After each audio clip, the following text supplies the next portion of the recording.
अस्सलाम वालेकुम। जी के स्प्री के मुअस्सस दोस्तों, आज हम एक ऐसी इल्मी शख्सियत के बारे में बात करेंगे जिनको दुनिया अल्लामा शिबली नमानी के नाम से जानती है। अल्लामा शिबली नमानी ज़िला आज़मगढ़ के एक गांव बंदौल जयराजपुर में 4 जून 1857 को पैदा हुए। इब्तदाई तालीम घर पर ही हासिल की और मौलवी फ़ारूक चिड़िया कोठी से इब्तदाई तालीम हासिल करते रहे। 1876 में हज के लिए तशरीफ़ ले गए।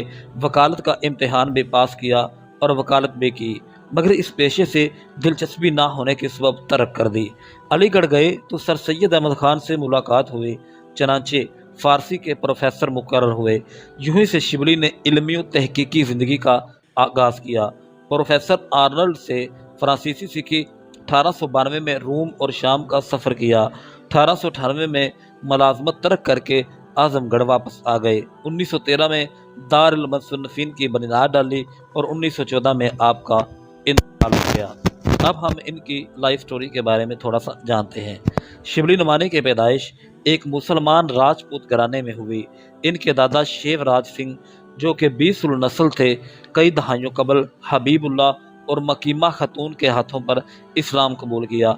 इनका नाम एक सूफ़ी बुजुर्ग अबू बकर शिबली के नाम पर शिबली रखा गया, जो कि जुनैद बगदादी के शागिर्द थे।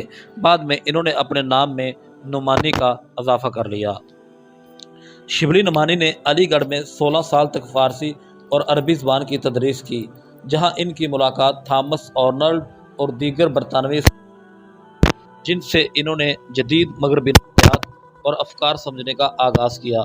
इन्होंने 1892 में थॉमस आर्नल्ड के साथ सल्तनत उस्मानिया बशमूल शाम, तुर्की और मिस्र और मशरिक़ वस्ता के दीगर मकामात का सफ़र किया और वहाँ के माशरों का बराह रास्त और अमली तजर्बा हासिल किया। कुस्तुनतुनिया में इन्होंने सुल्तान अब्दुल हमीद सानी से तमगा हासिल किया।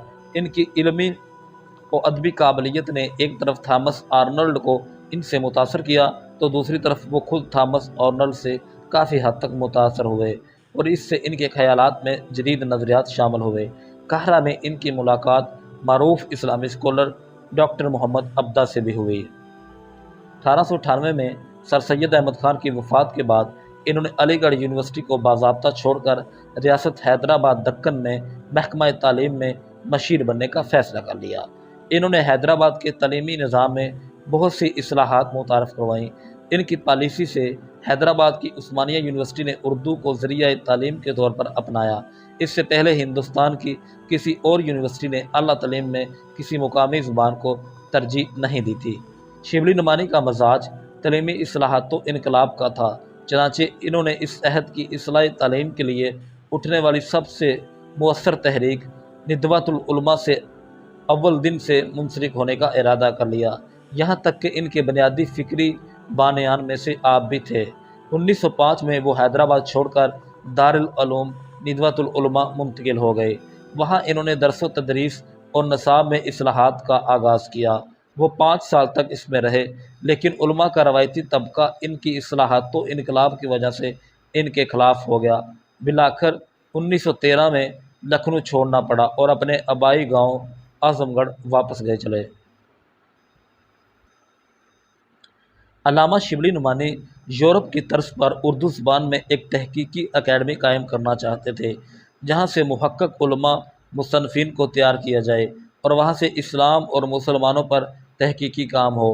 पहले पहल अल्लामा शिबली दारुल मुसन्निफ़ीन को निदवा के अहाता में कायम करना चाहते थे, लेकिन वो इस वक्त ऐसा ना कर सके। इन्हें दारुल उलूम छोड़ने पर मजबूर होना पड़ा।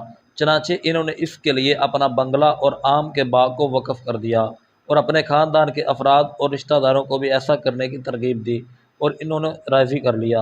इन्होंने अपने शागिर्दों और दीगर नामूर अफराद को खतूत लिखे और इनसे तावन तलब किया। बलाखिर इनके शागिर्दों ने ख़ास तौर पर सैयद सुलेमान निदवी ने अपने उस्ताद का ये ख्वाब पूरा किया और आज़मगढ़ में दारुल मुसन्निफ़ीन कायम किया। अदारे का पहला इफ्तिताही इजलास अल्लामा की वफ़ात के 3 दिन के अंदर 21 नवंबर 1914 को हुआ। शिबली का शुमार उर्दू तनकीद के बुनियाद गुजारों में होता है। इनकी शख्सियत उर्दू दुनिया में बतौर शायर, मौरख, संवानगार और सीरत नगार की हैसियत से भी ज़िंदा है। शिबली के तनकीदी नज़रियात व अफ़कार मुख्तलिफ़ मकालात और तसानीफ़ में बिखरे हुए हैं, लेकिन ये बात पूरे वसौक़ से कही जा सकती है کہ ان کو شاعری اور شاعری کی تنقید سے خاص انسیت تھی۔ علامہ شبلی نعمانی میں درجہ ذیل مشہور کتابیں تصانیف کی: الفاروق، علم الکلام، المامون، موازنہ، دبیر و انیس، شعر العجم، سیرت النعمان، الغزالی، سفرنامہ روم و شام۔ مولانا شبلی نعمانی 18 نومبر 1914 کو اس فانی دنیا کو چھوڑ کر اپنے خالق حقیقی سے جا ملے۔ دعا ہے کہ اللہ تعالیٰ ان کو جنت الفردوس میں جگہ عطا فرمائے۔ اگر آپ کو ہماری ویڈیو اچھی لگی تو ہمارے چینل کو سبسکرائب کیجیے تاکہ آئندہ آنے والی ویڈیو آپ تک آسانی سے پہنچ سکیں۔